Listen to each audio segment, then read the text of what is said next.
വാർത്തകൾ തുടരുന്നു.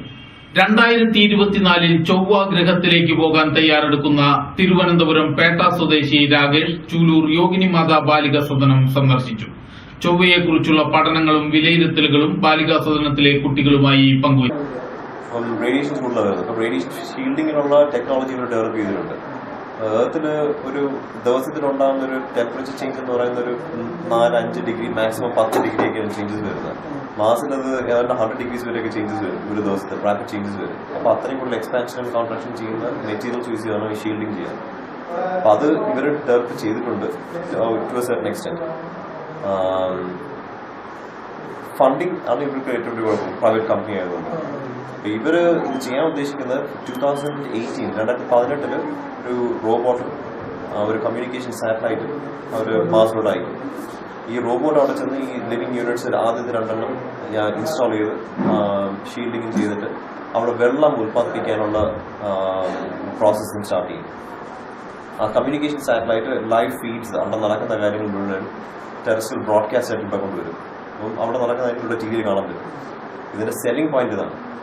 ഇതിന് ശേഷമുള്ള ആൾക്കാരെ ഹ്യൂമൻസിനെ അവിടെ അയക്കാനുള്ള ഫണ്ടിങ് എത്ര വരുന്ന ഒരു TV കമ്പനിയാണ്.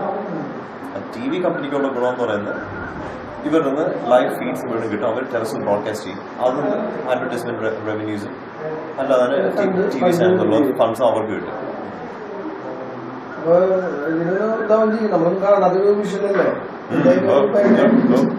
റിയാലിറ്റി TV ഷോ എന്ന് പറയില്ലേ, അതാരും ഉദ്ദേശിക്കുന്നത്.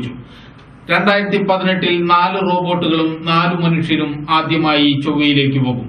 തുടർന്ന് ലോകത്തിന്റെ പല ഭാഗത്തു നിന്നായി 1038 പേർ 2024 ചൊവ്വയിലേക്ക് പുറപ്പെടും. ഇന്ത്യയിൽ നിന്ന് 31 പേരാണ് തെരഞ്ഞെടുത്തിട്ടുള്ളത്. ഇതിൽ സെലക്ഷൻ ലഭിച്ച ഏക മലയാളിയാണ് രാകേഷ്. ദുബായിൽ സൈനികർക്ക് ടെക്നോളജികൾ നിർമ്മിച്ചു നൽകുന്ന ജോലി ചെയ്തു വരുന്ന രാകേഷ് ഇതിനകം 48ഓളം രാജ്യങ്ങൾ സന്ദർശിച്ചിട്ടുണ്ട്. കൂർത്ത കൊമ്പുമായി കുത്താനെത്തുന്ന മൂളിപ്പറക്കുന്ന കടന്നലുകൾ ഇനി ജാനകിയമ്മയുടെ ഉറക്കം കെടുത്തില്ല. കടന്നൽ കൂടുകൂട്ടി ആഴ്ചകൾ പിന്നിട്ടിട്ടും ആലപ്പാട് നെല്ലിപ്പറമ്പിൽ 95 വയസ്സുകാരി ജാനകിയുടെ പരാതി കേൾക്കാൻ ആരും ഉണ്ടായിരുന്നില്ല. വീട്ടുവളപ്പിൽ കടന്നൽ കൂടുകൂട്ടിയാൽ കുത്തുകൊള്ളുകയേ നിവൃത്തിയുള്ളൂ എന്നതാണ് സ്ഥിതി. മാവിൻ മുകളിലെ കടന്നലിനെ നശിപ്പിക്കാൻ 5000 മുതൽ 10000 രൂപ വരെ ചോദിച്ചവരുടെ മുന്നിൽ പകച്ചുനിന്ന ജാനകിയമ്മയ്ക്ക് ഓർക്കിഡ് വാർത്തകളാണ് കഴിഞ്ഞ ദിവസം തുണയായത്. വാർഡംഗം രാജൻ പുലിയടുത്ത് TK മണികണ്ഠൻ എന്നിവരുടെ സഹായത്തോടെ തൃശൂർ ഫയർഫോഴ്സുമായി ബന്ധപ്പെട്ടാണ് കടന്നൽ കൂട്ടത്തെ കൈകാര്യം ചെയ്ത തൃശൂർ നൌഷാദുമായി ബന്ധപ്പെടുന്നതും ഇയാളെത്തി കടന്നലുകളെ നശിപ്പിക്കുകയും ചെയ്തത്.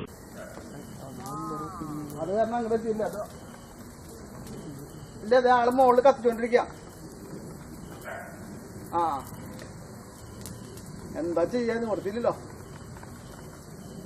അത് ഒന്ന് പോയി.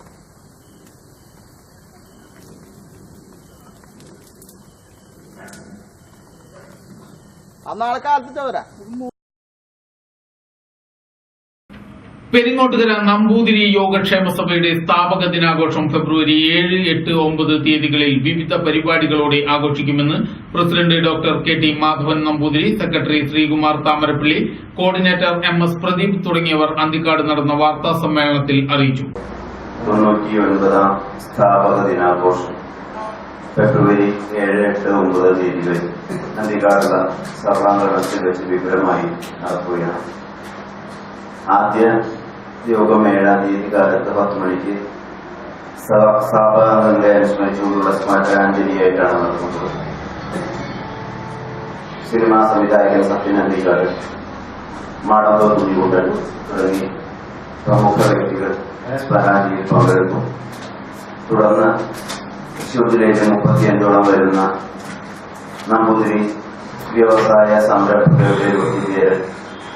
വെള്ളിയാഴ്ച നടക്കുന്ന സ്മരണാഞ്ജലി സംവിധായകൻ സത്യൻ അന്തിക്കാട് ഉദ്ഘാടനം ചെയ്യും. തുടർന്ന് നടക്കുന്ന നമ്പൂതിരി സംരംഭക സദസ്സ് യോഗക്ഷേമ സഭ general secretary S Radhakrishnan Potti ഉദ്ഘാടനം ചെയ്യും.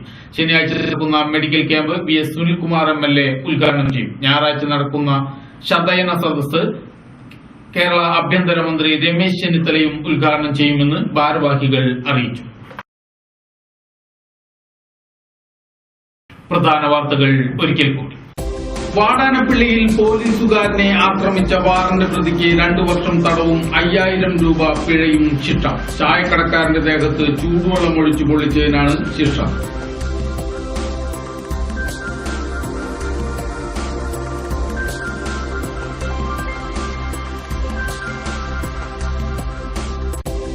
ജാനകിയമ്മയുടെ ഉറക്കം കെടുത്തുന്ന കടന്നലുകളെ നശിപ്പിക്കാൻ തൃശൂരിൽ നിന്നും നൌഷാദ് എത്തി. ജാനകിയമ്മയ്ക്ക് തുണയായത് ഓർക്കിഡ് വാർത്താ സംഘം.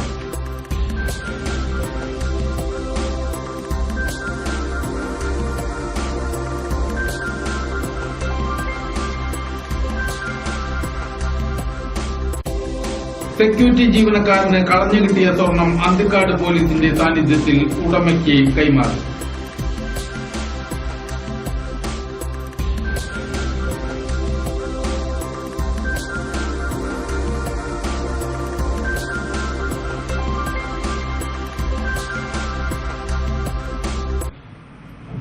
ഇതോടെ വാർത്തകൾ കഴിഞ്ഞു. നമസ്കാരം.